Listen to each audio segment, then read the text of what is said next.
ও মাইরা, কদিন আগে একটা কি যেন একটা অনুষ্ঠান আসছে না, পরশুদিন নাকি জামাই ষষ্ঠী। বাহ, কি মাইরা তোমাদের এদিকে হয়? ঘরে ঘরে জামাই ষষ্ঠী হয়? আচ্ছা, যাদের জামাই আছে তারা তো জামাই ষষ্ঠী করবে, আর যাদের জামাই নাই তারা কি করবে? তাদের কি জামাই ষষ্ঠী হবে না? হবে হবে হবে। আমি বলে যাচ্ছি, কারণ সামনে জামাই ষষ্ঠী বলে ওই জন্য একটু বলছি, নাহলে বলতাম না। কেন বলছি জানো?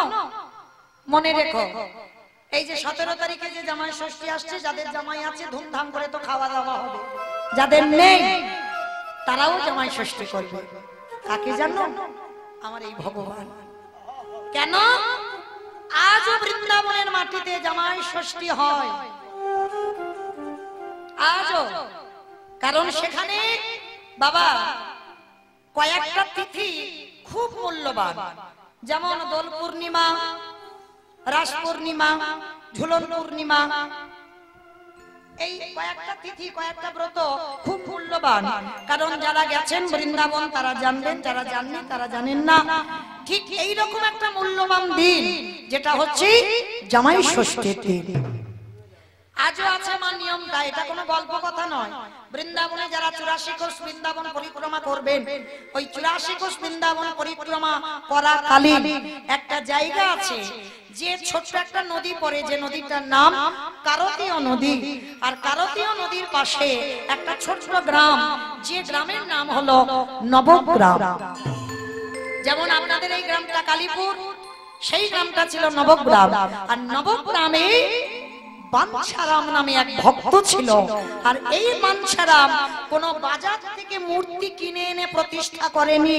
এই বাঞ্ছারাম কারতীয় নদীর জল থেকে তুলেছিল আমার এই ভগবান কৃষ্ণকে। আর ওই কৃষ্ণের নাম ছিল সেখানে বিনোদ। আর বিনোদ কারতীয় নদীর জল থেকে তুলে ওই বাঞ্ছারাম নবগ্রামে একটা মন্দির প্রতিষ্ঠা করে ওই বাঞ্ছারাম প্রতিষ্ঠা করেছিল বিনোদকে। আর ওই নবগ্রামে একটা রাজা ছিল যার নাম বনমালী রায় বাহাদুর। আর এই বনমালী রায় বাহাদুরে একটা কন্যা সন্তান ছিল যার নাম রাধা। একদিন দর্শন করে আমার বিনোদকে রাধা ভালোবেসেছিল। সেই রাধার 12 বছর বয়সে মৃত্যু হয়। আর মৃত্যুর পর ওই নবগ্রামে একটা নিম গাছ ছিল, সেই নিম গাছ কেটে নিম গাছ দিয়ে রাধার মূর্তি তৈরি করে 12 বছরের মেয়ে রক্ত মাংসে গড়া যখন মৃত্যু হয়ে গেল, মানে বনমালী রায় বাহাদুরের মেয়ে, আর সেই মেয়েটার প্রাণটা নিয়ে ওই নিম কাঠের মধ্যে প্রতিষ্ঠা করেছিল। আজও যারা যাবেন ওই নবগ্রামে দেখবেন এই ভগবান বাসি হাতে নয়, যে সাজ আপনারা দেখতে পান ওই সাজ নয়। ঠিক যেমন একটা বর সেজে আসে, সেইভাবে আমার কৃষ্ণ বিনোদ সেজে আছে। আর বিনোদ হচ্ছে পাথরের মূর্তি, আর রাধারানীটা হচ্ছে নিম কাঠ দিয়ে তৈরি। আজও আছে এই হিন্দু জাতি আমরা যারা কোনদিন যাব বৃন্দাবনে নবগ্রাম, সেইখানে গিয়ে যদি কেউ পারে তো জামাই ষষ্ঠীর দিন খুব ভালো, আর যদি নাও যান অন্য কোন সময়ে যদি যায়, সেইখানে গিয়ে ভগবানকে ভগবান রূপে সেবা করলে হবে না, সেইখানে গিয়ে ভগবানকে জামাই রূপে সেবা করতে হবে। মানে রাধারানীকে মেয়ে ভাবতে হবে, আর আমার ভগবানকে জামাই ভাবতে হবে। এটা কোনো গল্প কথা নয় মা, সত্য ঘটনা আজও বৃন্দাবনের মাটিতে আছে। যারা যাবেন সেইখানে জামাই বিনোদ রূপে আমার ভগবান প্রতিষ্ঠিত হয়ে আছে। নিতাই গৌর প্রেমানন্দে হরি বল। তাহলে কি বললাম? যাদের জামাই আছে তারা জামাই ষষ্ঠী করবে, আর যাদের জামাই নাই তারা আমার গোবিন্দকে জামাই রূপে, যেমন জামাইকে ফলের ডালা সাজিয়ে দেবে, কত কিছু রান্না করে দেবে, ঠিক ওই ষষ্ঠীর দিন তুমি ভগবানকে জামাই রূপে সেবাও দিতে পারো। নিতাই গৌর প্রেমানন্দে হরি বল হরি বল। তাহলে আজকে ফিরে আসেন মা লীলায়। মা গান্ধারী অভিশাপ দিল, আর অভিশাপটা নিয়ে আমার কৃষ্ণ চলে যাচ্ছে দ্বারকা। আর যেই না দ্বারকায় চলে যাচ্ছে এমতো সময় হেন কালী তৃতীয় পান্ন দেখিতে পাইল। হেন কালী তৃতীয় পান্ন দেখিতে পাইল। হেন কালী তৃতীয় পান্ন দেখিতে পাইল।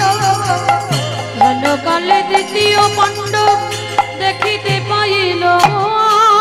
প্রাণের সখা বলে ডাকিতে লাগিল।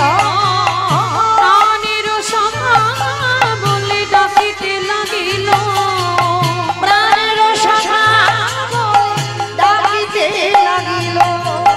প্রাণের সখা বলে ডাকিতে লাগিল। সখা সখা এ কি তোমার চোখে জল, তুমি কাঁদছো? ভগবান মাথাটা নিচু করে বলছে অর্জুন আমি দ্বারকায় চলে যাব। ভালো কথা, তা কাঁদছো কেন? বলে জানো এক্ষুনি তোমার বড় মামাই অভিশাপ দিল যে তার যেমন কুরু বংশ ধ্বংস হয়েছে আমারও নাকি 56 কোটি যদু বংশ ধ্বংস হবে। অর্জুন খিলখিল করে হেসে উঠেছে। কৃষ্ণ তোমার আর আমার কি মিল দেখো। বলে কেন? বলে দেখো তোমাকে আমার বড় মা অভিশাপ দিয়েছে আর এক্ষুনি আমাকে একজন অভিশাপ দিল। বলে কে? বলে কেন? ভীষ্ম জননী গঙ্গা।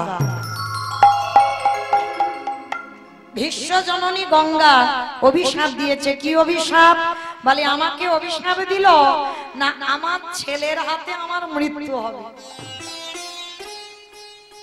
বাবা পতিত পাবনী গঙ্গা অভিশাপ দিয়েছিল অর্জুনকে যে অর্জুন যেমন আমার ছেলে ভীষ্মকে সরসজ্জায় দিলি আমি তোকে অভিশাপ দিলাম তোরই নিজ পুত্রের হাতে তোর মস্তক ছেদন হবে। অর্জুন খিলখিল করে হেসে উঠেছে। সখা কেমন হাসির অভিশাপ আমায় দিল বলো। আমার ছেলে কি বেঁচে আছে যে আমার ছেলের হাতে মরবো? ভগবান মুচকি মুচকি হাসছে। এ তো জানে না এর একটা ছেলে এখনো বেঁচে আছে। কি গো মায়েরা, শুধু যে 5টা ছেলেকে 5টা ছেলের প্রাণ নিয়েছিল অশ্বত্থামা না, শুধু 5টা ছেলে নয় অর্জুনের আরো একটা ছেলে আছে যে ছেলের পরিচয় বাবা জানে না আর ছেলে বাবাকে চেনে না। কারণ না কিরকম ব্যাপার দেখো, ছেলে বাবাকে চেনে না বাবা ছেলেকে চেনে না। এটা কিরকম একটা ব্যাপার? এটা হয় কোনোদিন? বাবা ছেলে জন্ম দিয়েছে বাবা চেনে না আর ছেলে বাবাকে চেনে না। কিন্তু বাবা কেউ না চিনুক একজন তো ঠিক চিনবে আমার ভগবান। তা যেই না গঙ্গা অভিশাপটা দিয়েছে ভগবান মৃদু মৃদু হাসছে আর বলছে তুমি তো জানো না, কারণ তোমার একটা ছেলে এখনো বেঁচে আছে কিন্তু সে যে কোথায় আছে সে কে তুমি সেটা জানো না। তবে আমি ভগবান প্রতিজ্ঞা করলাম অর্জুন তোমার বড় অহংকার। বাবা অহংকার তো একটু হওয়ার কথা, কি মা অহংকার হবে না? যার রথে সারথি আমার ভগবান কৃষ্ণ তার তো একটু অহংকার হওয়ার কথা। কারণ মা যারা গীতার ছবি দেখেছেন লক্ষ্য করবেন এই গীতার পাতার ছবিটা ভগবান ঘোড়ার লাগাম ধরে আছে আর পিছনে যে ছেলেটা রথের উপরে বসেছিল তার মাথায় ছাতা আছে কিন্তু আমার ভগবানের মাথায় ছাতা নেই। এই বলে যাচ্ছি বাড়িতে গিয়ে গীতার পাতাটা দেখবে, ভগবানের মাথায় ছাতা নেই ভক্তের মাথায় ছাতা আছে। কেন রেখেছে? কারণ যে ভক্তটা রথের উপরে পিছনে বসেছিল ও তো যেমন তেমন ভক্ত নয় বাবা, যার জন্য ওর মাথায় ছাতা রেখেছে। ও ভক্তটা কে জানো?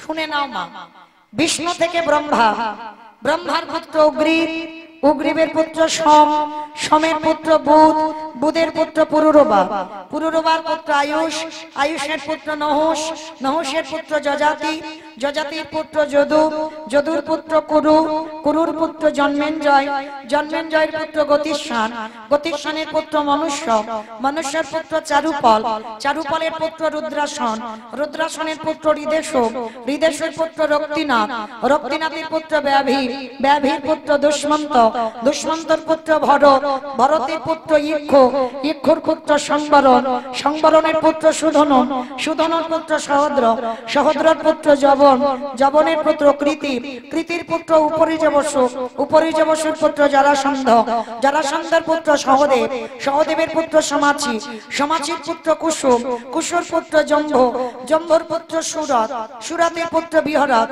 বিহরতের পুত্র আজুকানু, আজুকানুর পুত্র অগ্রধর, অগ্রধরের পুত্র দেবঋষি, দেবঋষির পুত্র ঋক, ঋকের পুত্র বিদিক, বিদিকের পুত্র পতিত, পতিতের পুত্র শান্তনু, শান্তনুর পুত্র বিচিত্র বীর্য, বিচিত্র বীর্যের পুত্র পাণ্ডব, পাণ্ডব পুত্র পিছনে যে রথে বসেছিল যার নাম তৃতীয় পাণ্ডব অর্জুন। নিতাই গৌর হরি হরি হরি হরি বল।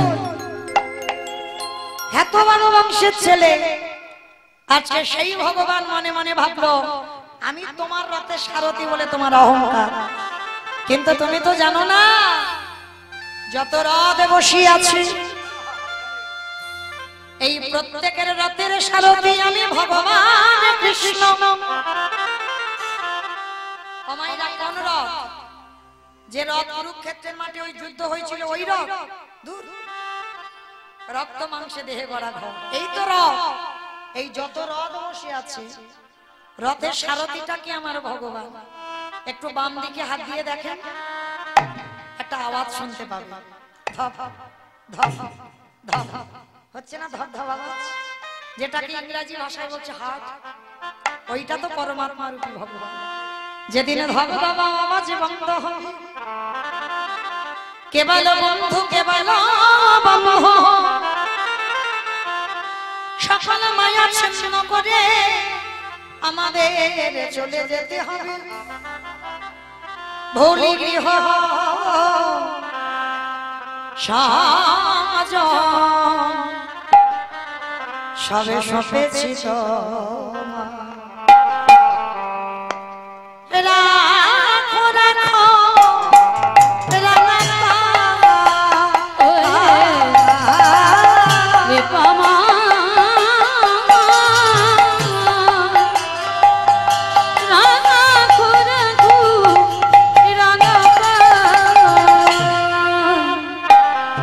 ভুলি গৃহ সাজা সবে সপেছে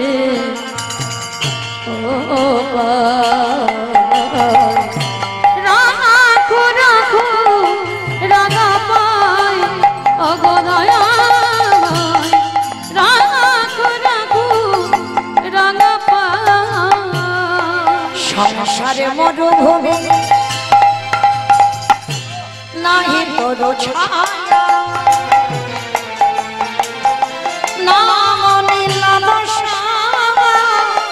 আনমে ভয়া সংসারে মরুভূমি নাহি তরু ছায়া নাম নীল দশা আনন্দের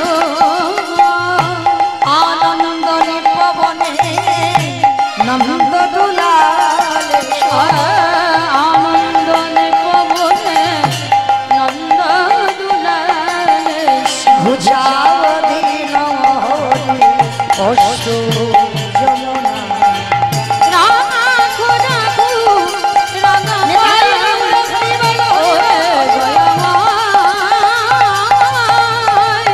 রাখো রাখো রাখো রাখো রাগা পা এইবার ভগবান মনে মনে ভাবছে অর্জুন তোমার অহংকার আমি চূর্ণ করব, তোমার ছেলেটা যেখানে আছে আমি তোমাকে কায়দা করে সেখানে নিয়ে যাব। তা এদিকে অর্জুন বলছে সখা তুমি যাবে দ্বারকায়, ঠিক আছে, আমার দাদা যজ্ঞ করবে অশ্বমেধ যজ্ঞ, এই অশ্বমেধ যজ্ঞটা হয়ে যাক, হয়ে গেলেই তুমি যাবে।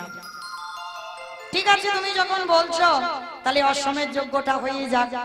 আর এই অশ্বমেধ যজ্ঞ হয়েছে, যুধিষ্ঠির মহারাজ যজ্ঞ করেছেন। আর এই যজ্ঞে বাবা নিয়ম আছে, একটা ঘোড়া ছেড়ে দিতে হয়। আর ওই ঘোড়াটা যখন পৃথিবী ভ্রমণ করবে, ঘোড়াটা যদি কেউ ধরে, ঘোড়াটাকে ছাড়িয়ে আনতে হবে যুদ্ধ করে। এই যজ্ঞের ঘোড়া ছাড়লে এটা নিয়ম। তাই এবার ঘোড়াটা যুধিষ্ঠির ছেড়ে দিয়েছে, ঘোড়া ফিরছে না, মানে নিশ্চয়ই ঘোড়াটাকে কেউ ধরেছে। এইবার যুধিষ্ঠির মহারাজ বলছে, অর্জুন তুমি তোমার সখাকে নিয়ে আমার ঘোড়াটা কে ধরেছে, কোন রাজ্যে গেছে, তুমি ঘোড়া ছাড়িয়ে নিয়ে এসো। ভগবান মনে মনে করছে এই তো সুযোগ। ঘোড়াটাকে ঘুরিয়ে ঘুরিয়ে ঘুরিয়ে ঘুরিয়ে অর্জুনের ছেলে যেখানে বড় হচ্ছে, অর্জুন জানে না, সেইখানে ঘোড়াটা নিয়ে গেছে। আর ঘোড়াটা অর্জুনের ছেলেই ধরেছে। আর ভগবানকে আদেশ দিল, অর্জুন বলছে সখা চলো, দাদা আদেশ দিয়েছে ঘোড়াটাকে ছাড়িয়ে আনতে হবে। এইবার ভগবান যাচ্ছে, শ্রী হরি শ্রী হরি বলি শুভ যাত্রা কইল, উলুধ্বনি হরি শ্রী হরি বলি শুভযাত্রা কইল, শ্রী হরি বলি শুভযাত্রা কইল। শ্রী হরি বলি শুভযাত্রা কইল। এবারে নানা দেশান্তরে রথ ঘুরিতে লাগিল, এবারে নানা দেশান্তরে রথ ঘুরিতে লাগিল, এবারে নানা দেশান্তরে রথ ঘুরিতে লাগিল।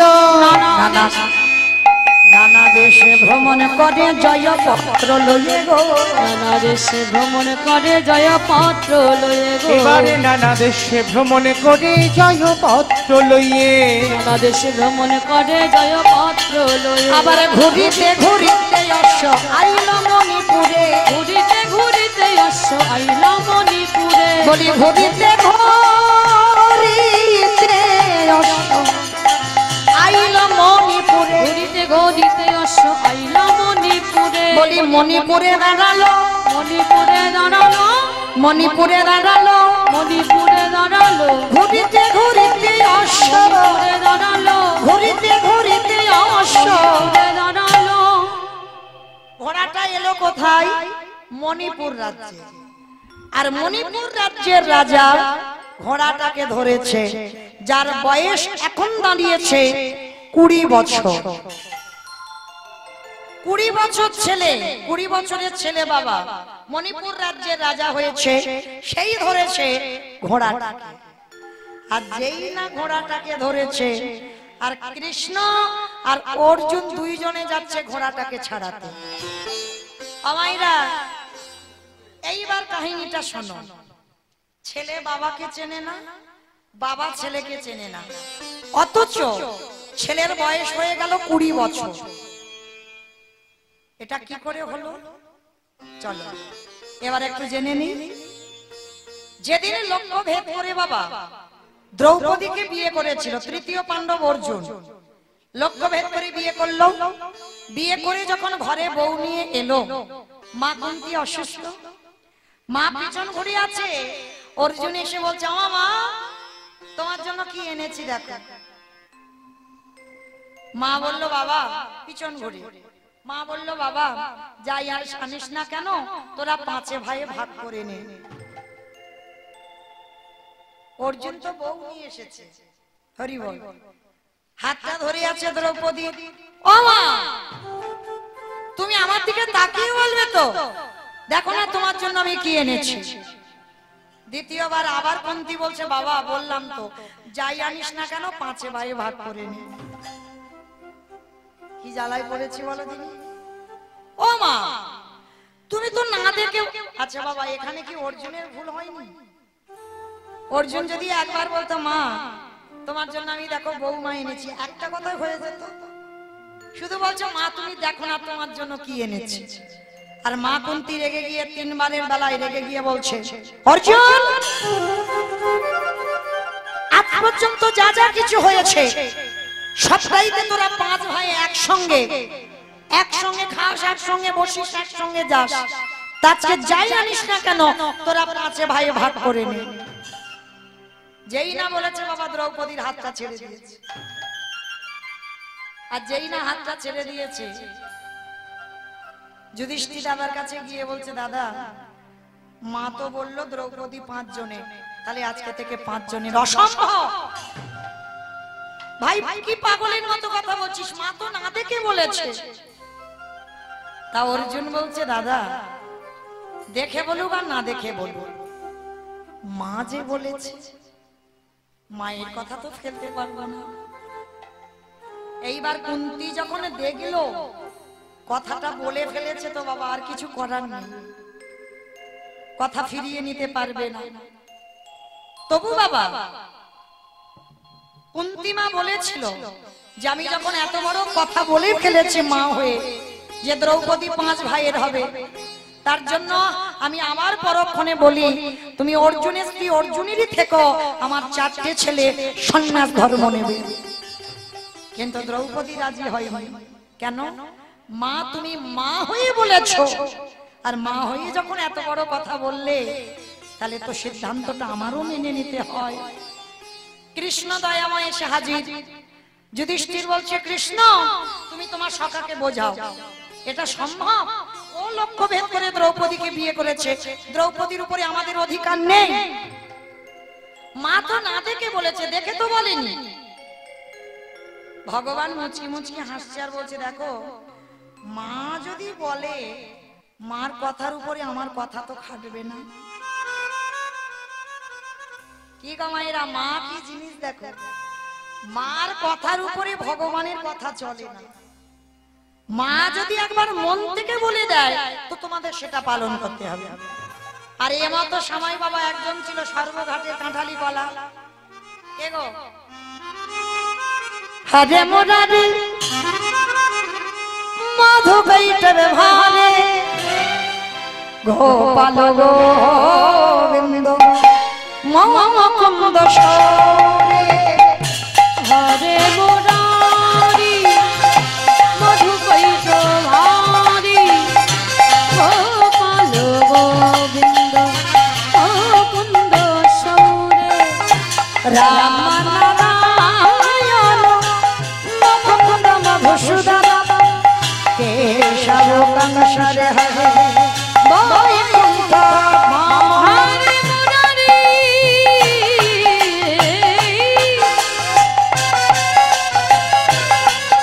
হরে মুরারি মুরারি মুরারি হরে হরে মুরারি মধুকৈট ভারে গোপাল গোবিন্দ মুকুন্দ সৌরে। নারায়ণ নারায়ণ না। দাঁড়াও দাঁড়াও দাঁড়াও। দ্রৌপদী একা 5 ভাই, কিন্তু ঠাকুর তুমি তো বললে দ্রৌপদীকে 5 জন বিয়ে করবে। তা এইটা তো সিদ্ধান্ত দিলে না, কতদিন করে কে কার কাছে থাকবে। ও বেটা সবসময় তো মাথায় এই বুদ্ধিগুলো ঘুরে বেড়ায়। ভগবান বলছেন, নারদ তাহলে এই সিদ্ধান্তটা তুমি নাও। ভগবান বলছে, নারদ বলছে, শোনো তাহলে আমার নাম নারদ, আমার কথা হয় না রোদ, আমি যেটা বলবো সেটাই করতে হবে। বলে কি? বলে শোনো, দ্রৌপদী যদি কোনো ভাইয়ের ঘরে যায়, অন্য কোনো ভাই সেই ভাইয়ের ঘরে যদি প্রবেশ করে, তাকে একাকী 12 বৎসর বনবাসে যেতে হবে। কি বললো মা? দ্রৌপদী যদি কোনো ভাইয়ের ঘরে থাকে, অন্য কোনো ভাই যদি প্রবেশ করে সেই ঘরে, না জেনে হোক আর অজেনে হোক, যদি প্রবেশ করে, তাকে একাকী 12 বৎসর বনবাসে যেতে হবে। একদিন ঘটনা ঘটেছিল বাবা, আপনারা জানেন, অনেকে যারা মহাভারত জ্ঞানী তারা জানেন, যারা মহাভারত পড়েন তারা জানেন। যুধিষ্ঠির ঘরে দ্রৌপদী থাকাকালীন প্রবেশ করেছিল 3য় পাণ্ডব অর্জুন। কেন? এই অর্জুন যুধিষ্ঠির ঘরের ভিতর থেকে বাবা অস্ত্র ঘর, যেখানে অর্জুনের গান্ডীব্য ধনুকটা ছিল, তা ধনুকটা নিতে গেছে, আর ঘরের মধ্যে গিয়ে দর্শন করেছিল দ্রৌপদী যুধিষ্ঠির ঘরে আছে। আর তাতে মাথা নত করে পেতে নিল যে দাদার ঘরে দ্রৌপদী থাকাকালীন আমি অর্জুন প্রবেশ করলাম বলে আমাকে 12 বৎসর বনবাসী যেতে হবে। অর্জুন 12 বছর বনবাসী গেল একা। যত যত যেখানে যেখানে গেছে সব 5 ভাই গিয়েছিল, কিন্তু এই অপরাধের জন্য অর্জুন 12 বছর। পারবে মা জগতে এইরকম দেখাতে একটা সন্তান? যুধিষ্ঠির বলেছিল, ভাই তুই না জেনে করেছিস, তোকে বনবাসে যেতে হবে না। বলে, না দাদা, নারদ মুনি কথা দিয়েছিল, নারদের কাছে আমরা প্রতিজ্ঞাবদ্ধ যে যদি কোনো ভাইয়ের ঘরে দ্রৌপদী থাকে, কেউ প্রবেশ করলে তাকে বনবাস হতে হবে, সে তুমি হও আর আমি হই। মাথা পেতে নিলাম। অর্জুন বনবাসে গেল একা। 10 বছর নদীর জল, মনের ফল আর গাছতলায় কাটিয়েছে। 10 বছর। এমনি এমনি বাবা তৃতীয় পাণ্ডব অর্জুন হয়নি। 10 বছর এত পরিশ্রম করেছে, এত কষ্ট। তা 10 বছর কাটাবার পর বাকি আছে 2 বছর। 12 বছর তো বনবাস। তার 2 বছর যখন বাকি আছে, এই 10 বছরের পরে ওই মণিপুর রাজ্যে প্রবেশ করে একটা গাছের তলায় হেলাম দিয়ে বসে আছে, পা দুটো রাস্তাতে ছড়িয়ে দিয়েছে। এই যেমন আমাদের রাস্তা, এই রাস্তায় বাবা মাঝখানে কেউ যদি বসে আর পা দুটো যদি ছড়িয়ে দিয়ে ঘুমায়, কোনো গাড়ি ঘোড়া যেতে পারবে? পারবে না তো, তাকে উঠতে হবে। তারপর তা অর্জুন ঘুমাচ্ছে, আর ওই মণিপুরের এক রাজা একেবারে ঘোড়াতে করে চড়ে এসেছে। ঘোড়াতে করে চড়ে এসে বলছে, এই যে তোমার সাহস তো কম নয়, তুমি আমার রাজ্যে এসে তুমি রাস্তা অবরোধ করে বসে থাকো, আগে ওঠো শিগগিরই, আর যদি না ওঠো আমার দারোয়ান দেখে গলা ধাক্কা দিয়ে রাজ্য থেকে বের করে দেব। অর্জুন মনে মনে ভাবছে, হায় রে, হাতি যখন গদে পড়ে, পরেরটা জানো তো, বলবো না, থাক। এইবার যেই না বাবা অর্জুন মনে মনে করছে, এ কি জানে যে আমি তৃতীয় পাণ্ডব? এ তো জানে না। জানলে আমাকে কত সম্মান করত, কিন্তু পরিচয় আমি দেব না। তা অর্জুন রেগে গিয়ে বলছে, আচ্ছা যদি না উঠি তো কি করবে? তা ঘোড়ার পিঠে উঠে বসে আছে রাজা। শোনো, যদি না ওঠো তোমার গলা ধাক্কা দিয়ে বের করে দেব। বলে, করে দেখাও। অর্জুন বলছে, করে দেখাও। বলে, বেশ, দেখাচ্ছি, মজা, দাঁড়াও। ঘোড়া থেকে নেমেছে রাজা, আর নেমে কি করেছে, অর্জুনের হাতটা ধরেছে। আর অর্জুন বসে আছে তো পাটা ছড়িয়ে দিয়ে, আর হাতটা ধরে যেই না বাবা এইরকম করে টেনে মাথা থেকে ইহা বড় মুকুটটা মাটিতে পড়ে গেছে। আর যেই না পড়ে গেছে, মাথা থেকে লম্বা লম্বা চুল খেলিয়ে গেছে। ও রাজা নয়, রাজার মেয়ে ছিল, যার নাম চিত্রাঙ্গদা। যেই না কেশ এলিয়ে গেছে, অর্জুনের হাত ধরে আছে, অর্জুন অপলক নয়নে চেয়ে আছে, আর চোখ ফেরাতে পারছে না।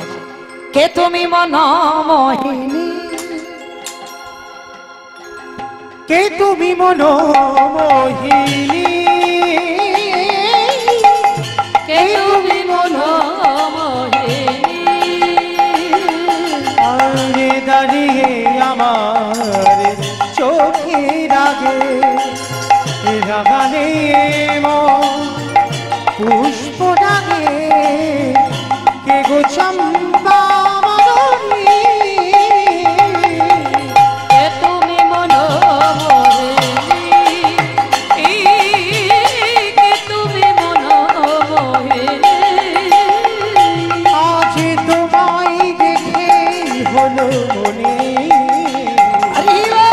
তুমি ছিলে মনের কোণে, আজ তোমায় দেখে হলো মনে, তুমি ছিলে মনের কোণে, তোমার ডাকে ফুল হারালো, তোমার ডাকে ফুল হারালো, আমার স্বপ্ন তরণী, আমার স্বপ্ন তরণী, কে তুমি মনোমোহিনী,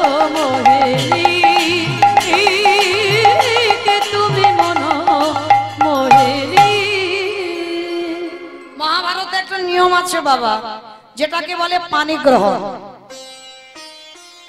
যদি কোনো পুরুষ বা কোনো নারী যদি কেউ কারোর হাতটা ধরে, এই হাত ধরা মানে তাকে বিয়ে করতে হবে।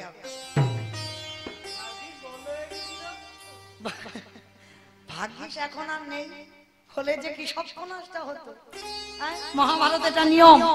এর আগে যদি তুমি 10-5টা বিয়ে করে রাখো অসুবিধা নাই, কিন্তু হাত ধরা মানে পানি গ্রহণ হয়ে গেল। এইবার চিত্রাঙ্গদা তো হাত ধরেছে, টেনে তুলবে বলে সে তুলতে পারছে না। অর্জুন তো রূপবান পুরুষ, আর চিত্রাঙ্গদা ও মণিপুর রাজ্যে রাজকন্যা। তাই এবার অপলক নয়নে চেয়ে আছে, চেয়ে থাকতে থাকতে বলে উঠলেন, এখন তোমার নামটা কি? আমার নাম হচ্ছে হস্তিনাপুরের রাজা, আমি তৃতীয় পাণ্ডব অর্জুন। বাহ! যেই নাম বলেছে অর্জুন, বলছে তোমার নাম কি? আমার নাম মণিপুরের রাজা রাজকন্যা, আমার নাম চিত্রাঙ্গদা। বাহ! অর্জুন মনে মনে ভাবছে ভালোই হলো, 10 বছর নদীর জল, গাছের ফল আর গাছতলায় কাটিয়েছি, হাত যখন ধরেছি পানি গ্রহণ, 2 বছর আমি একটু আরামে কাটাবো। আর 2 বছর হয়ে গেলে আমি এই মেয়েটাকে এখানে রেখে পালিয়ে যাব। বাবা, এখনকার সমাজে যেমন বদলোকের অভাব নাই, তখনও ছিল। মনের এই ভাব যে 2 বছর আমি আরামে কাটাবো। চিত্রাঙ্গদা কিন্তু সতী সাধ্বী রমণী, মনে মনে ভাবলো বড় তো হলাম, বাবা তো বিয়ে দেবে, তাহলে এই ছেলের হাতটা ধরেছি মানে আমার পানি গ্রহণ হলো। তাহলে তৃতীয় পাণ্ডব অর্জুন হস্তিনাপুরে যুধিষ্ঠির ভাই, তাহলে ভালোই হলো, বিয়ে যদি করতে হয় এরে বিয়ে করব। বাবার কাছে গিয়ে সংবাদটা দিল। যখনই দিল, ধুমধাম করে, সেও তো রাজার মেয়ে, এ শুধু রাজার ছেলে বলে নয়, মণিপুর রাজ্যের রাজার মেয়ে, ধুমধাম করে বিয়ের আয়োজন করলো। বরেলো বরেলো বলে পড়ে গেল সাদা গো, উলুধ্বনি মা। বনেলো বনেলো বলে পড়ে গেল সারা, বনেলো বনেলো বলে পড়ে গেল সারা গো। বনেলো বনেলো বলে পড়ে গেল সারা, এবারে পাড়া প্রতিবেশী গান,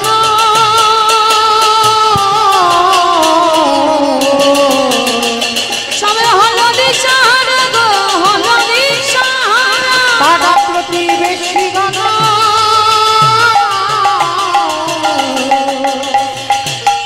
সবে হলো দিশাহারা গো, হলো দিশাহারা। ঢাকে বাজে ঢোলক বাজে, ঢাকে বাজে ঢোলক বাজে, মাদলের দোল। ঢাকে বাজে ঢোলকে বাজে মাদলের বল, ঢাকে বাজে ঢোলকে বাজে মাদলের দোল গো। ঢাকে বাজে ঢোলকে বাজে মাদলের বল, উলুধ্বনি শঙ্খধ্বনি,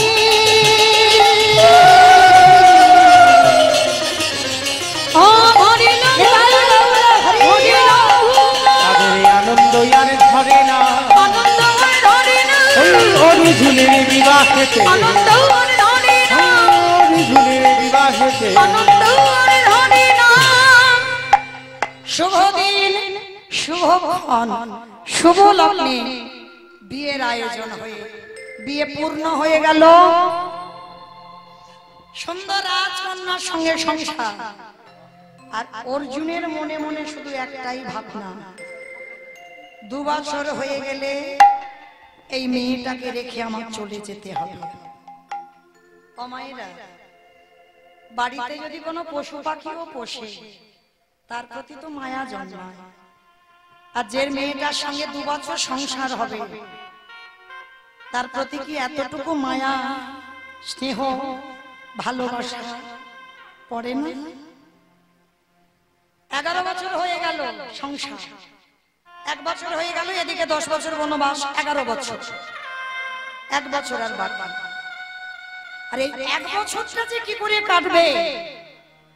অর্জুন এবার খাওয়া দাওয়া ধীরে ধীরে বন্ধ করে দিচ্ছে, কারণ ভালোবেসেছে তো চিত্রাঙ্গদাকে। হয়তো ভালোবেসে বিয়ে করেনি, কিন্তু বিয়ের পরে তো ভালোবেসেছে। দেখতে দেখতে এসে গেল বাবা, অনেকটা দিন কেটে গেল, বাকি আছে আর একটা সপ্তাহ। আর এই একটা সপ্তাহ অর্জুন আর কিছু খায় না, নিদ্রা চলে গেল, আহার চলে গেল, শুধু বারান্দায় বসে বসে কাঁদে। চিত্রাঙ্গদা এমন একজন সতী সাধ্বী স্ত্রী, কোনদিন স্বামীর কাছ থেকে কোনদিন কিছু জানতে চায় না। তো এক সপ্তাহ যখন খাচ্ছে না, চিত্রাঙ্গদা তো বউ নয়, স্ত্রী নয়। এই যে আমরা এখানে এতগুলো নারী জাতি আছে মা, আমরা তো বউ, আমরা স্ত্রী, আমরা সহধর্মিনী সবাই নয়। সহধর্মিনী তাদের বলে স্বামীর ধর্মের কাজে যারা সাহায্য করে। স্বামী অসৎ পথে যাবে, নেশাগ্রস্ত, জুয়া খেলে, তাস খেলে, একাদশী করে না, কোনোদিন হরিবাসরে বসে না, সৎসঙ্গ করে না, সর্বদা অসৎ সঙ্গ। তুমি যদি সেই ঘরের ধরনী হও, স্বামীর চরণ যুগল ধরে তোমাকে সৎ পথে আনতে হবে, তাহলে তুমি সহধর্মিনী। তা চিত্রাঙ্গদা মা আজকে জিজ্ঞেস করছে, স্বামী জীবনে তোমার কাছে কোনোদিন কিছু জানতে চাইনি, কোনোদিন কোনো কিছু কৈফিয়ত নেই, আজ আমি তোমার কাছে একটা জিনিস জানতে চাই, বলবে তুমি? আজ একটা সপ্তাহ দেখলাম তুমি খাচ্ছ না, তুমি ঘুমাচ্ছ না, বলো না কিসের তোমার দুঃখ, কি হয়েছে তোমার? অর্জুন মনে মনে ভাবছে আর তো মাত্র 3টে দিন বাকি আছে, এই 3টে দিনের মধ্যে আমাকে বলতেই হবে সত্যি কথাটা, কিন্তু এত বড় কঠিন কথা আমি বলবো কি করে চিত্রাঙ্গদাকে, যে 3 দিন পর 12 বছর পূর্ণ হয়ে গেলে আমি হস্তিনাপুরে ফিরে যাব, আমি কি করে বলবো ওই মেয়েটা যে পাগলিনী হয়ে যাবে? চরণতলে বসে হাত জোড়ো করে বলছে, বলো না স্বামী, কেন তোমার এত কষ্ট, কি হয়েছে তোমার? চিত্রাঙ্গদা, আচ্ছা আজ আমি তোমার কাছে একটা জিনিস জানতে চাই, তুমি বলতে পারবে? বলো স্বামী। আচ্ছা তুমি আমায় কতটা ভালোবাসো? স্বামী ভালোবাসা তো মাপা যায় না, কেউ বলতে পারবে 1 কিলো ভালোবাসি, 2 কিলো ভালোবাসি, 5 কিলো ভালোবাসি? একটাই কথা বলতে পারি, তোমার জন্য আমি আমার জীবনটা দিতে পারি। চিত্রাঙ্গদা বলে উঠলেন, স্বামী এতদিন আমাদের সংসার, তুমি কি এখনো বুঝলে না যে আমি তোমায় কতটা ভালোবাসি? কিন্তু আমি তো বুঝতে পারছি না স্বামী, তুমি কাঁদছো কেন? শোনো চিত্রাঙ্গদা, যে কথাটা আমি অনেক দিন ধরে মনে মনে ভাবছি তোমারে বলবো, কিন্তু বলতে পারছি না, আজ আমি তোমাকে বলবো, কিন্তু বলার আগে তুমি কথা দাও, তুমি আমার কথা রাখবে? স্বামী কি এমন কথা, তুমি কথা রাখবার কথা বলছো? ঠিক আছে, না ওরকম করে নয়, তুমি তোমার শীতের সিঁদুর ছুঁয়ে প্রতিজ্ঞা করো, আমি আজকে তোমার কাছে যেটা চাইবো তুমি আমাকে দেবে। স্বামী এ সম্পদ তো তোমার, তাহলে শীতের সিঁদুর স্পর্শ করবো কেন? বলে হ্যাঁ, তুমি যদি কথা রাখতে পারো ভালো, আর যদি না রাখতে পারো আমার মৃত্যু হয়ে যাবে। না বলো তুমি কি কথা বলতে চাও? ত্রিশত্বঙ্গীকারে আবদ্ধ হলো চিত্রাঙ্গদা মা। অর্জুন বলে উঠলেন, শোনো চিত্রাঙ্গদা, আমি এক অপরাধের জন্য 12 বৎসর বনবাস হয়েছিলাম, 10 বছর নদীর জল গাছের তলায় গাছের ফল খেয়ে কাটিয়েছি। 2 বছর বাকি ছিল, তোমার সঙ্গে দেখা হলো। এই মণিপুরে এসে তোমাকে বিয়ে করলাম।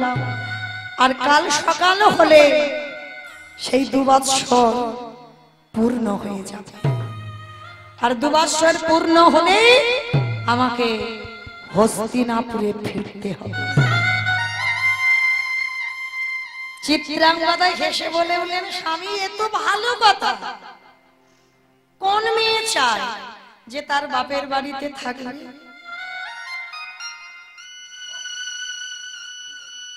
আজ আমি আর ঘুমাবো না, আমাকে গুছিয়ে নিতে হবে। সকালবেলা হলে তোমার সঙ্গে আমি রওনা দেব। দাঁড়াও দাঁড়াও চিত্রাঙ্গদা, যে কথাটা আমি বলতে পারছি না। আমি হস্তিনাপুরে যাব, আমি তোমাকে নিয়ে যেতে পারবো না। না না, তুমি আমাকে নিয়ে যাবে না কেন? চিত্রাঙ্গদা, যে কথাটা আমার মুখে আটকে আছে বলতে পারছি না, কারণ ওখানে আমি কাউকে নিয়ে যেতে পারি না। কারণ আমি লক্ষ্য ভেদ করে ওখানে দ্রৌপদীকে বিবাহ করে এসেছি। চিৎকার করে বলল, স্বামী বলো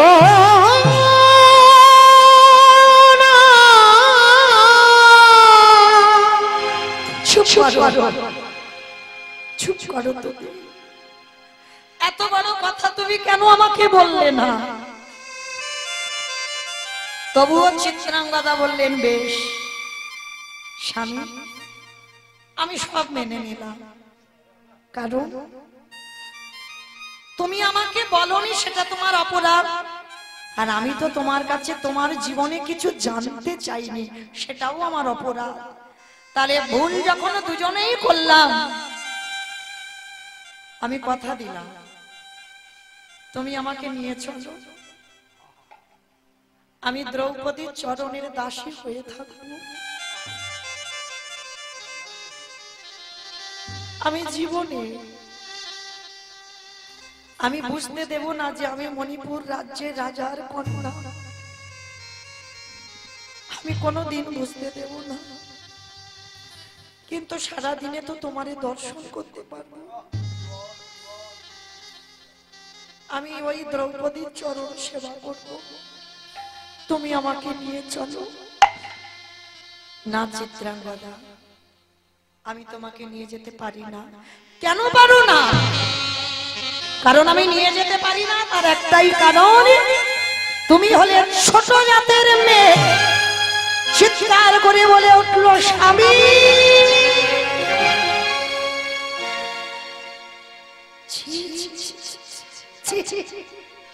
যেই 2 বছর পূর্ণ হয়ে গেল, আমি ছোট জাত হয়ে গেলাম। কি করে পারলে তুমি এ কথা বলতে? বেশ, এতদিন পরে যখন তোমার মনে আমার প্রতি ঘৃণা জন্মালো, চলে যাও। আর কোনদিন আমি তোমাকে ধরে রাখবো না, যাও চলে যাও। আর কোনদিন আমার কাছে আর শোনা। দয়াময়, যে সুখের জন্য ঘর বেঁধেছিলাম, সে সুখের ঘর তুমি পুড়িয়ে ছাই করে দিলে। কেন করলে? আমি সুখের লাগিয়া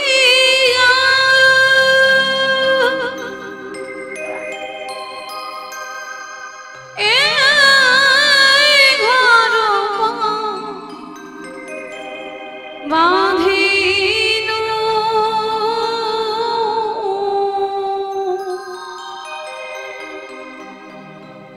আনালি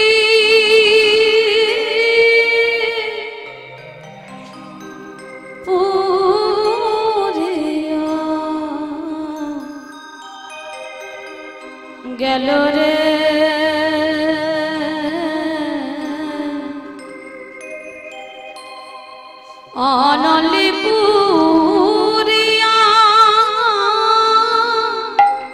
চলে যাও। গেল।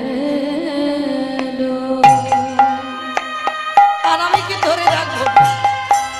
যাও, তুমি চলে যাও।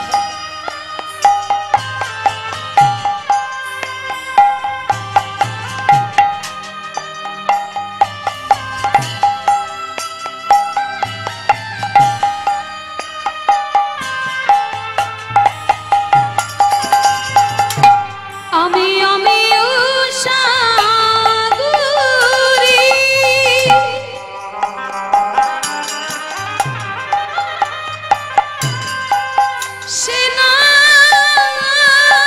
সেনানুকু করিতে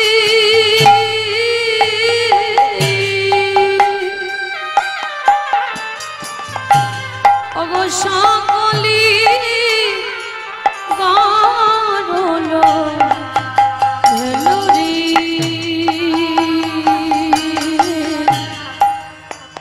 সকলি গারলো ভেলু।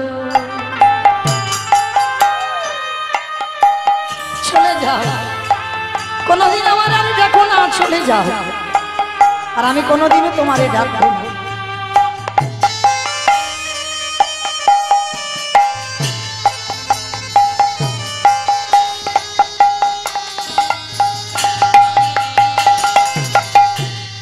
আমি সাগর সেদিন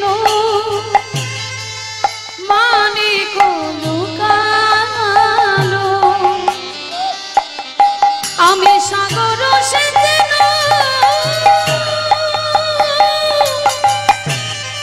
মানিক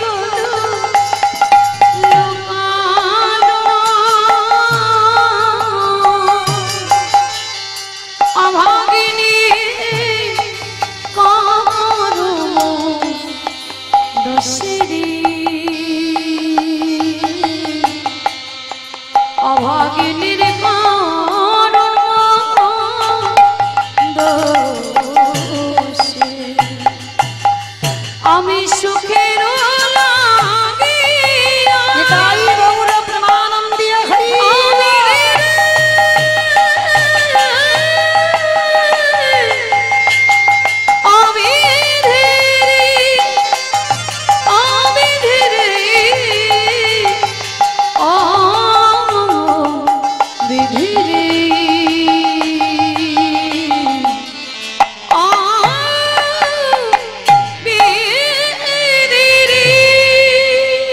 অর্জুন চলে গেল চিরজনমের মতো, আর কোনোদিন দেখা হবে না চিত্রাঙ্গদার সঙ্গে।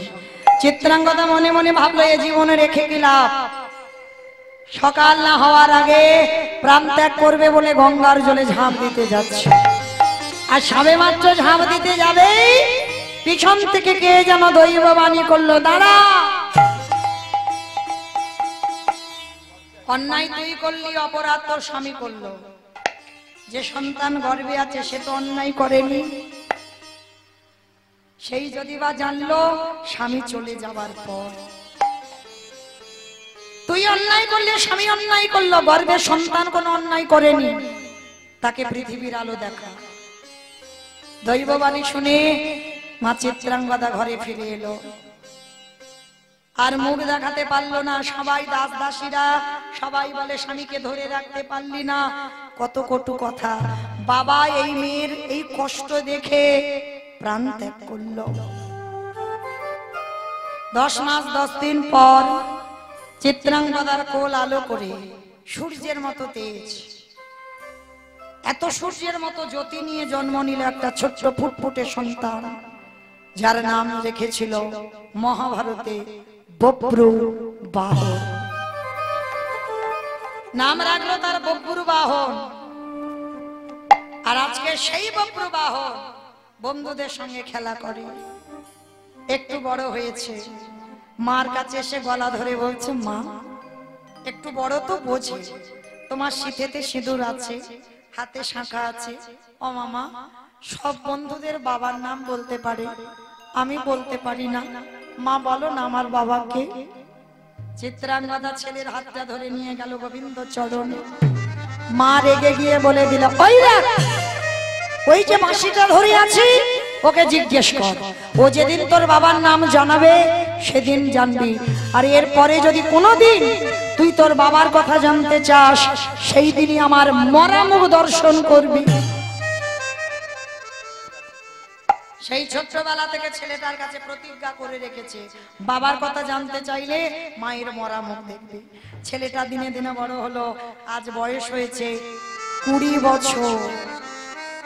কোনদিন জানতে চাই না যে তার বাবা কি।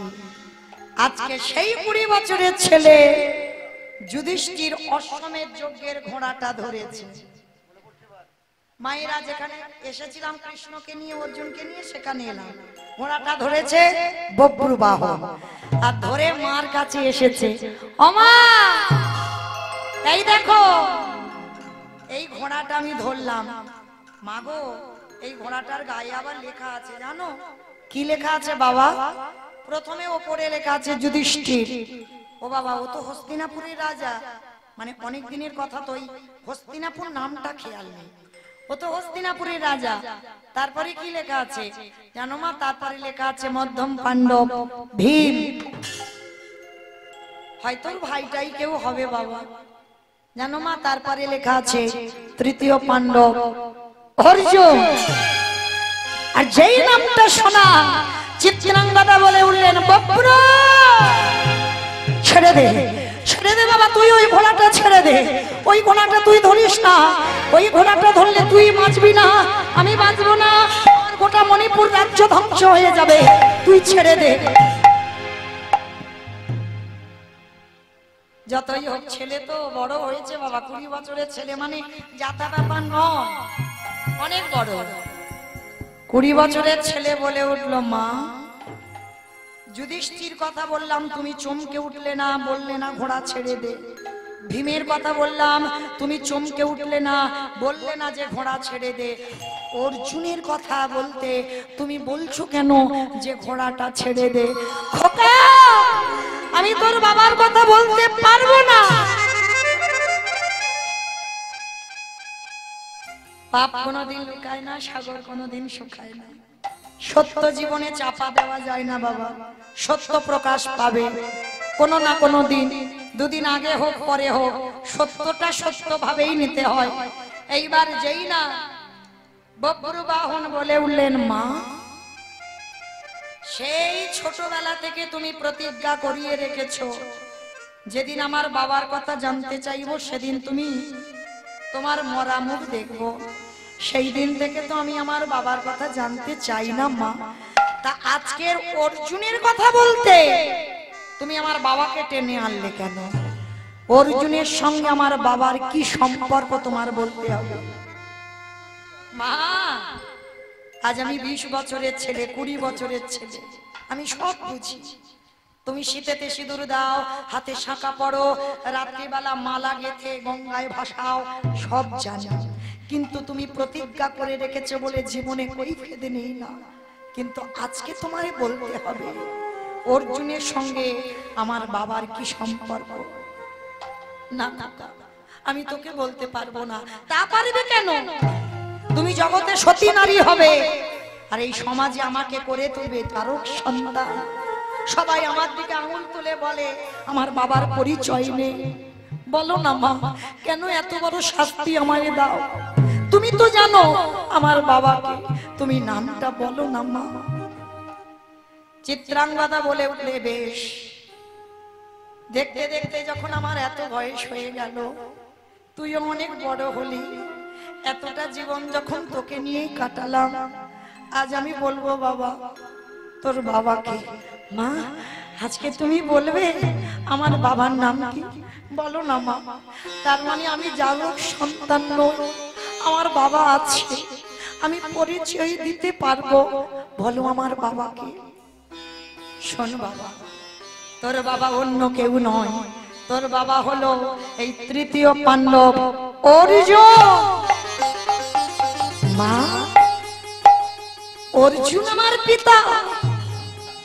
মাগো, আমি মনে মনে ভেবেছিলাম বোধহয় কোনো ভীরু কাপুরুষের সন্তান আমি, তবে আমার বাবা যদি বীর হয়, আমি হলাম তারই সন্তান, মহাবীর বব্রবাহন। আমি কথা দিলাম মা, আমার বাবাকে তোমার কাছে এনে হাজির করাবো। পারবি? পারবি বাবা তুই? পারবো। এই যে ঘোড়াটা ছাড়াতে অর্জুন আসছে, আমি নিয়ে আসবো মা তোমার কাছে।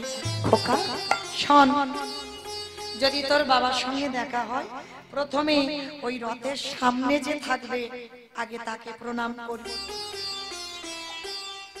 কারণ ও না হলে তোকে তো পিতৃ পরিচয়হীন হয়ে থাকতে হতো।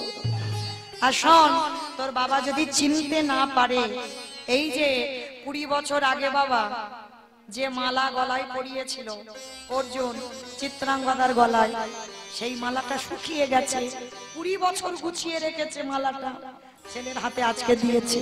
নে বাবা, যদি তোর বাবা চিনতে না পারে, আজকে তুই এই মালাটা তোর বাবাকে দেখাবি, দেখালেই চিনতে পারবে। ঠিক আছে মা, তাহলে আমি আসি, কেমন? এইদিকে অর্জুন এসে গেছে, রথের সারথি হয়ে আমার ভগবান এসে গেছে। এসে গিয়ে যেই না বব্রবাহন দেখেছে কৃষ্ণ দাঁড়িয়ে আছে, সঙ্গে সঙ্গে বাবা কৃষ্ণকে দেখার সঙ্গে সঙ্গে বব্রবাহন একেবারে ষষ্ঠাঙ্গে দণ্ডবত, ধন্যবাদ প্রণাম করলো, ভগবান মাথায় হাত দিয়ে আশীর্বাদ করলো।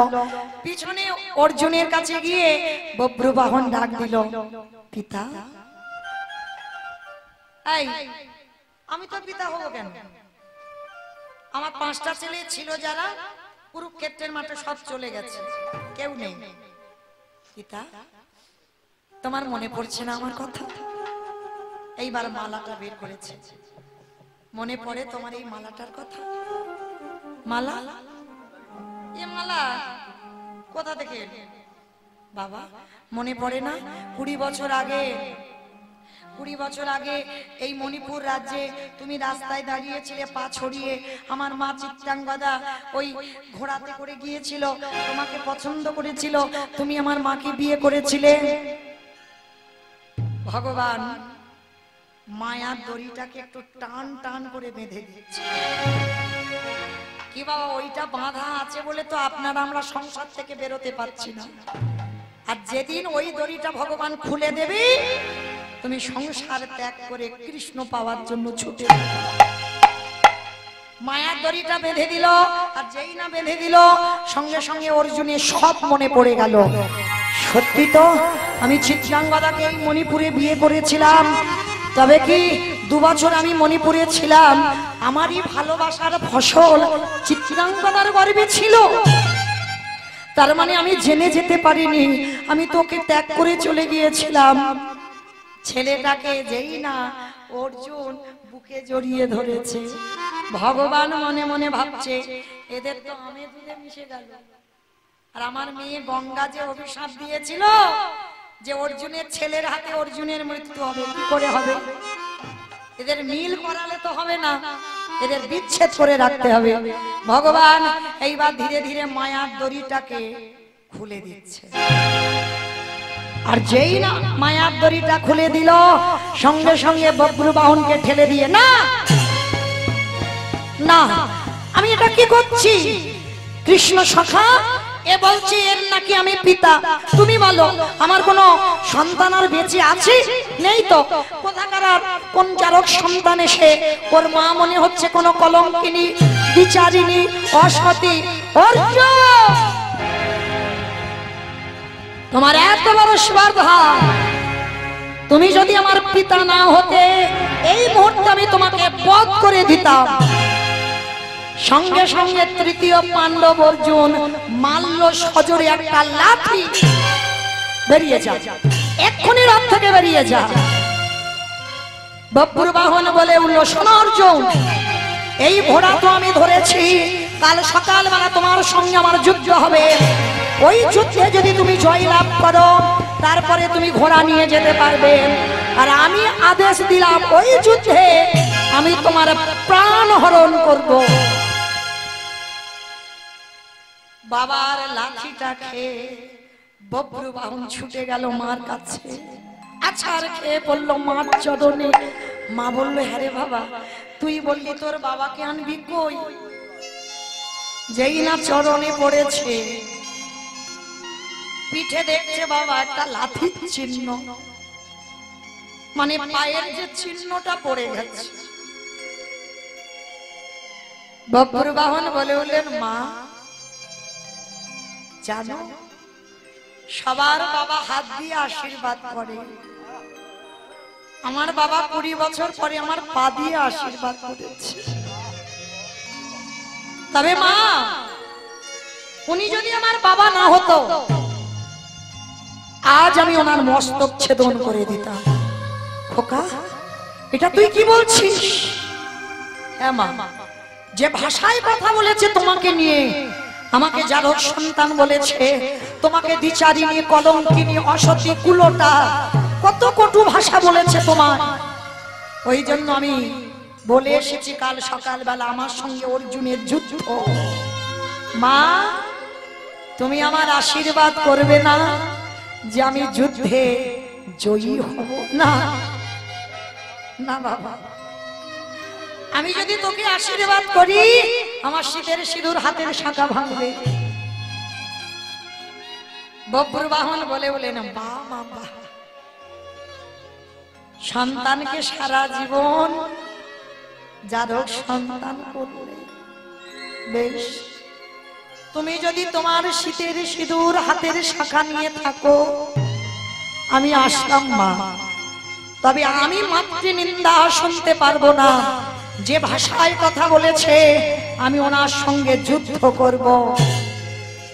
চিত্রাঙ্গদা মনে মনে ভাবলো, যে ছেলেকে নিয়ে এতটা বছর কাটিয়ে দিলাম, যে স্বামীর সুখ ভালোবাসা পেলাম না, জীবনের শেষ কটা দিন নাই বা পেলাম, আমি আমার ছেলের স্বাদ ধরব। মাথায় হাত দিয়ে চিত্রাঙ্গদা আশীর্বাদ দিল, তুই যুদ্ধে জয়ী হয়ে ফিরে। সকালবেলা যুদ্ধের শঙ্খধ্বনি বেজে উঠল, আর যেই না যুদ্ধের শঙ্খধ্বনি বাজলো, বব্রু বাহন আর অর্জুনের প্রবল যুদ্ধ শুরু হলো। একটা একটা করে বাণ বব্রু বাহন মারছে, প্রতিটা বাণ নিরস্ত হয়ে যাচ্ছে। এইবার ভগবান মনে মনে চিন্তা করলো, অর্জুনের গান্ডীব্য ধনুক শক্তিটা ক্ষীণ করে দিতে হবে, কারণ কৃষ্ণ আছে বলে তো এত শক্তিমান। যেই না গান্ডীব্যর শক্তি চলে গেল, বব্রু বাহন বাণ নিক্ষেপ করলো। ওই একটা বাণে সর্বমাত্র পাতাল অন্ধকার, আর যেই অন্ধকার হয়ে গেল, বব্রু বাহন বাণ ছাড়লো, ওই বাণে অর্জুনের মস্তকটা ছেদন হয়ে গেল। যেই না অর্জুনের মাথাটা কেটে ধুলার পরে ছটফট করছে, যেই না অর্জুনের মাথা কেটে দিল, বব্রু বাহনের মা চিত্রাঙ্গদা ছুটে এলো। বব্রু, তুই সন্তান হয়ে যখন পিতাকে হত্যা করতে পারলি, আজকের আমি মাতা হয়ে আমি সন্তানকে হত্যা করব। চাই না আমার সংসার। অস্ত্রটা হাতে তুলে নিলাম, সবে বব্রু বাহনকে মারতে চিত্রাঙ্গদা উদ্ধত হলো। পিছন থেকে ভগবান হাতটা চেপে ধরল। মা, বব্রু বাহন অর্জুনকে মারেনি, ওর কর্মফল অহংকার চূর্ণ করেছি আমি। বড় অহংকার ছিল, অর্জুনকে কেউ নাকি মারতে পারবে না। তাই আমি ভগবান ভীষ্ম জননী গঙ্গার দ্বারা অভিশাপ দিয়ে বব্রু বাহনের হাতে প্রাণটা নিলাম। ভগবান বলল, বব্রু যাও, তুমি এক্ষুনি যাও পাতালে নাগলোকে গিয়ে নাগকন্যা উলুপি, এই উলুপি বব্রু বা উলুপি ছিল অর্জুনের আরো একটা স্ত্রী। 12 বছর বনে কাটাতে কাটাতে ওই পাতালে নিয়ে গিয়েছিল উলুপি, ভালোবেসে আবার বিয়ে করেছিল। কিছুদিন থাকবার পর উলুপির কাছ থেকে এসে চিত্রাঙ্গদাকে বিয়ে করেছিল। এইবার যেই না উলুপির কাছে গিয়ে বব্রু বাহন মা বলে সম্বোধন করে ওই মাথার মণিটা নিয়ে অর্জুনের মাথায় পরশ করলো। আর যেই না পরশ করলো সঙ্গে সঙ্গে অর্জুন প্রাণ ফিরে পেয়েছিল। আর যখন প্রাণ ফিরে পেল কৃষ্ণ দয়াময়ের সামনে বলল, প্রভু আজ আমার চেতন ফিরে গেল। আজ আমি বুঝতে পারলাম পৃথিবীতে যারা যারা অহংকারে পরিপূর্ণ হয় অহংকার চূর্ণ করে দাও। আমি মনে মনে ভেবেছিলাম কুরুক্ষেত্রে কেউ আমার মারতে পারেনি, তার মানে আমাকে কেউ বধ করতে পারবে না। তাই তো তুমি কৃপা করে আমার ছেলের হাতে আমার প্রাণটা নিলে। এইবার অর্জুন সব জানতে পারলো, বুঝতে পারলো, চিনতে পারলো। আজকে চিত্রাঙ্গদাকে গ্রহণ করলো স্ত্রী রূপে, বব্রু বাহনকে সন্তান রূপে গ্রহণ করলো। তিনজনে আকুল প্রাণে কাঁদলো, প্রভু সেই যদি কৃপা করলে একবার তুমি আমরা নয়ন ভরে তোমাদের যেন যুগল রূপ দর্শন করতে পারি। আজকের অর্জুনের অহংকার চূর্ণ করে ভগবান সাক্ষাতে যুগলে দাঁড়ালেন বব্রু বাহন আর আজকের মাতা চিত্রাঙ্গদা আর অর্জুন তিনজনে নয়ন ভরে যুগল দর্শন করলেন। স্বামীর বামে স্বামীর বামে স্বামীর বামে দাদা এলো নবীন কিশোরী। ও স্বামীর বামে দাদা এলো নবীন কিশোরী। ও স্বামীর ভাবে দাঁড়াইল নবীন কিশোরী গো। ও স্বামীর বামে দাদা এলো নবীন কিশোরী। ললিতা বিশাখা লাগি